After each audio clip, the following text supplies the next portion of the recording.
Посетили Сахалынхо в Алданском районе. Это не только жители Якутии, но и делегации из Хабаровска и Словакии. В 11 часов на местности Севекки началось торжественное открытие. Режиссером церемонии выступил известный деятель культуры Руслан Тараховский. Главной темой празднества стало многообразие культур многочисленных народов Якутии. Участников сегодня ожидают спортивные состязания, конкурсы кузнецов, народных мастеров и дегустация национальной кухни. Руководитель региона А.С.Н. Николаев и глава Алданского района Северин Поздняков на церемонии открытия вручили правительственные и районные награды. По словам Николаева, Эссех – это светлое и радостное событие, которое послужит идеалом мира и дружбы между народами, солидарности в обществе и еще большему возвышению значения Олонхо.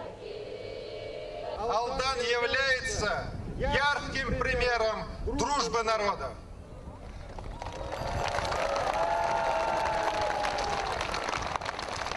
Дорогие друзья, глубинный смысл нашего Олонхо заключается не в послании благодати, благословения, изобилия на Срединную землю. И наш долг каждого из нас, работать так, чтобы люди в нашей Якутии жили богато и счастливо.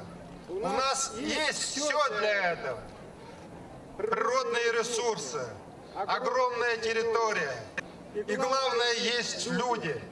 Люди умные, смелые, дерзкие. Те, кто не боится трудностей и идет вперед в самых экстремальных условиях. И я уверен, что все у нас получится. И вместе, объединившись, мы сделаем нашу Якутию, сделаем наш Алдан, наши другие районы, города, села самыми лучшими в нашей великой стране.